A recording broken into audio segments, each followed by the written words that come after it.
For me, I saw him talk about democratization and commercialization. That gives me drama, and I like drama. This collection is basically like their 25th friendversary. Really need, okay? There's gonna be several things that I really need in this collection. Hi y'all, welcome to my channel. My name is Zari if you haven't met me. Here is where I talk about fashion, how I'm building my fashion sense, building my sense of style, while also figuring out my life in my 20s because I need to have my dream life by yesterday. We're gonna be talking about Pharrell Williams and his reign at Louis Vuitton. Before y'all get comfy, grab yourself a drink or some food because I do not know how long we're gonna be chatting. I just wanna make sure that you stay with me. Also y'all, if you see me looking down, I'm looking at my phone because I do have notes because this is a lot and I just wanna make sure that I'm getting the information right for y'all. Honestly, if you do not know who Pharrell Williams is, you've probably been living under a rock. He is really everywhere.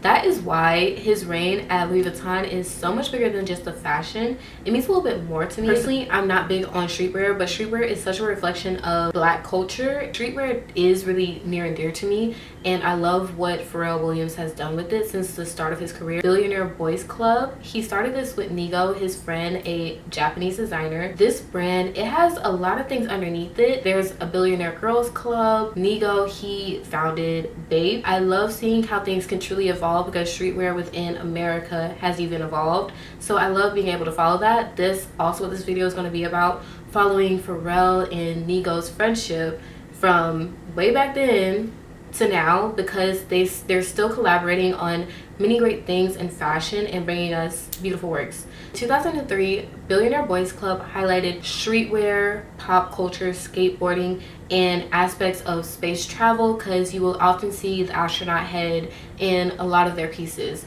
I can say I never owned anything because I was born shortly before they founded this brand. This is where Pharrell got his start within fashion. Moving into 2004, Williams has his first collection with Louis Vuitton.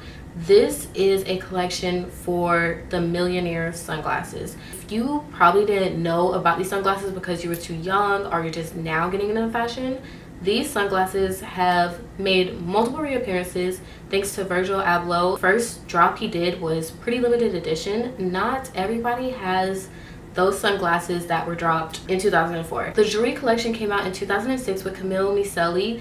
It was called Maison. Also set the tone or set precedent for Pharrell Williams being a jewelry designer as well as fashion. He's never been one to be limited as he is a man of many trades. I think that is something else that I really admire about him, how he cannot fully be boxed into one category. Even as a producer, he sung, and anything he does, I think he strives to be the very best at it and also still doing so many different things.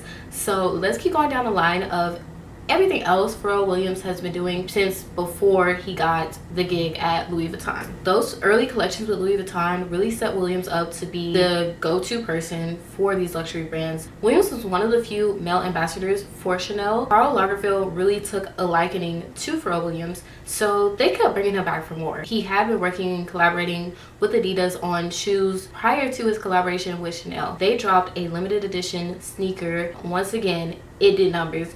I think we're kind of seeing a trend here of stuff that Pharrell Williams works on blows up.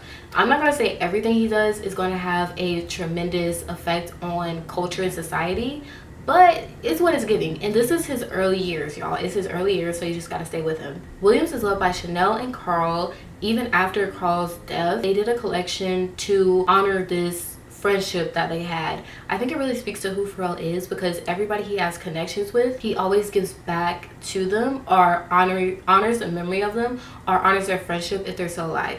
The last brand that I'm going to talk about that Pharrell Williams owns is Human Race. It's a unisex clothing brand. It also now is skincare, and we're just going to talk about how is he able to basically put out all these products. For me, I saw him talk about democratization and commercialization. I've always designed is from the perspective of the consumer. And it's interesting because I have specific tastes, but at the same time, I also want it to be a bit democratic, you know, like a fragrance. It's always gonna smell different on someone else. The balancing act there is like what moves me, but at the same. He does look to produce for consumers. He wants to bridge the gap between old consumers and young consumers. and bring it together. He wants to believe that today is yesterday and tomorrow. I think that's what he said. I hope I quoted it right. Williams is a true cultural bridge of streetwear and luxury. Also why I have been so into his recent works and everything he's put out. Love his music because his music is very feel good, happy. It's joyful. Those are both songs of his, but that was not intentional. I'm sorry, y'all. Pharrell Williams, he does things with people in mind, and he keeps them in mind, but he also wants to do work that's good. He doesn't want to just put out fluff. In his first collection with Louis Vuitton, I was hooked. I do not really remember my thoughts on when they named him as creative director. His first show, spring summer, it was before the Olympics, or it was around the time of the Summer Olympics. That was the last happy moment. That was also a sad summer for me. It was like a lot of things were just kind of going left. What really hooked me, the song Joy. I saw the song before I saw the show because I am really a musical person, so that is also where my connection Pharrell Williams and everything he's doing now with fashion comes from. This song is a gospel choir in Paris. They are singing this beautiful song while you're seeing the fashion walk down this bridge.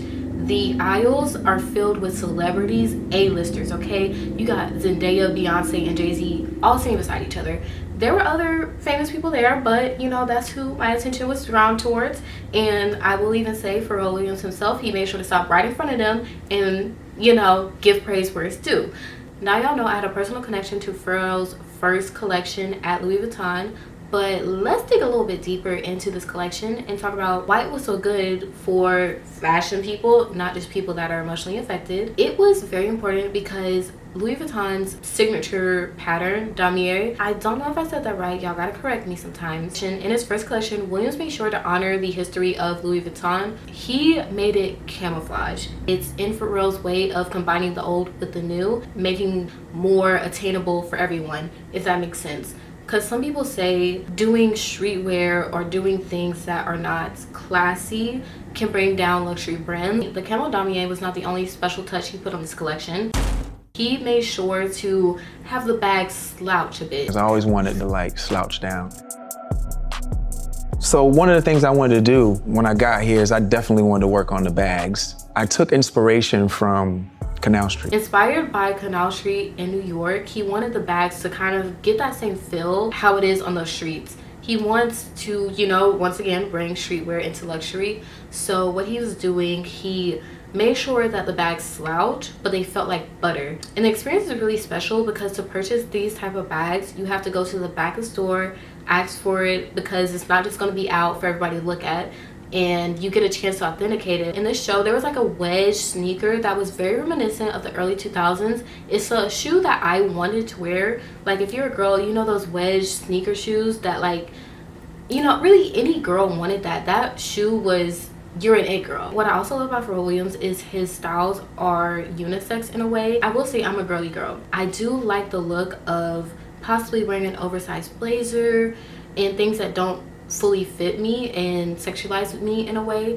So the way that he tailors just makes sure it's a silhouette. I really like that, you know, especially like for shorter people. We need that. We need a little extra attention to us. My favorites from this show was the Louis Vuitton Lovers jacket. He has his own that's made with something else on the back. It's like the sun shines on me. It's very nice. It's very tea. The all denim look, I love a denim look. I can never say no to all denim. Caught my eye, and it wasn't just a regular old, you know, slightly oversized denim two-piece. It had, you know, extra little baubles on it that like shined and stuff. That gives me drama, and I like drama. Let's move on to another show in Williams' reign at Louis Vuitton, spring summer 2026. This one is not as big of an impact on me as his first one and the one I want to talk about after. But what I really liked about this is you can see his tailoring more in this collection. You see the suits, it's fitting the silhouettes, but it's also like it's not fully form-fitting. It drapes a little bit. And what I really thought was interesting was how these models were wearing suits, like literal two pieces and a blazer with flip-flops. Like the flip-flops that you wear to Myrtle Beach. Some of y'all probably ain't ever been to Myrtle Beach. That really like kind of hit the nail for me. I don't want to see people's toes, but I really liked the kind of message that it was giving. It was giving like laid back. It also reinforces the idea of Pharrell wanting luxury to kind of almost be for everybody who can afford it, and everybody can afford it is a little different wording than luxury for everybody, but he's trying to still make fashion attainable for most people who don't look like the people that luxury is typically marketed for. Get ready, because we have finally made it to what I really wanted to talk to y'all about. Fall winter 2025-2026 show. Y'all, all my favorite people are in Paris. I'm just talking about that. Paris Fashion Week, I have never really fully experienced it. Seeing people that I like just pop up in Paris, I was like, oh, I wish I was there. I have no business being there because we got a lot of stuff to work on. I really like seeing all these people that I liked and enjoyed seeing go to Paris Fashion Week, and I did watch several couture shows. Actually, I watched like 1 and 2. Let me not say several. I watched 1 and 2, and then I looked at looks from several. There we go. Fall winter collection, y'all. Let's get into this. Okay, so I talked about Nigo earlier on, way back in the beginning. This collection is basically like their 25th friendversary. This is really full circle, and why I had to kind of talk about almost everything Pharrell Williams has been doing since 2003, speed along to it, get to his start at Louis Vuitton to now. This is not just paying back to a friendship with Nigo. This is also showcasing all that Louis Vuitton can be. Louis Vuitton, a lot of people see it for the standard monogram bags. These are friends who have been in the industry for 25 years. They've still stuck together. They've been collaborating throughout these years, and they started together, but now they're here. And I don't want to say it's like an ultimate point, but it's definitely a point of like, wow, look at how far we came. And I love that for them. This collection has belts with both of their faces. It has initials P and N on different pieces throughout the show. So that's why Pharrell is quoted saying, the details matter. If you look too fast, you're gonna miss it. You're gonna miss something important, because there was so much thought and care into this collaboration. Nigo is such a creative mind, so he brought that along with Pharrell, who is a very creative individual. So when they both come together, it's always like a good thing. And Pharrell even said when he was first introduced to Nigo, somebody said, I really do believe this is a guy who can boost your creativity. And Pharrell said Nigo did he surpassed like that original person, what they said. He went beyond those expectations. So this collection to me went beyond my expectations, because I honestly had none. There is a lobster bag that is pink that I really need. Okay, there's gonna be several things that I really need in this collection, but we gonna get to them. The lobster bag is very cute. They have lobster purses. Why is lobster anything a big deal? I don't know, but I like seafood and it kind of looked cute. There are other details in this collection that really just makes you go, wow. So like I said, millionaires, they came back in this collection. They also made sure to highlight Pharrell Williams' first collaborations with Louis Vuitton by really edging up the jewelry part of this collection, because he had a jewelry collection back in 2006 that came back once more, because Pharrell wants to flex his muscles, show that he's not just clothes, he's not just bags, he can do jewelry too. So the jewelry collection was a pizza box, and it's kind of like a little locket, how it opens up. It also has chains that are reminiscent of everything Pharrell has done, everything Nigo has done. It's like little, you know, pieces, how we have charm bracelets. It's little pieces of your life on a chain. I do not know the price points of anything in this. I refuse to look at it, because I will not have my day ruined by looking at stuff I have no business looking at.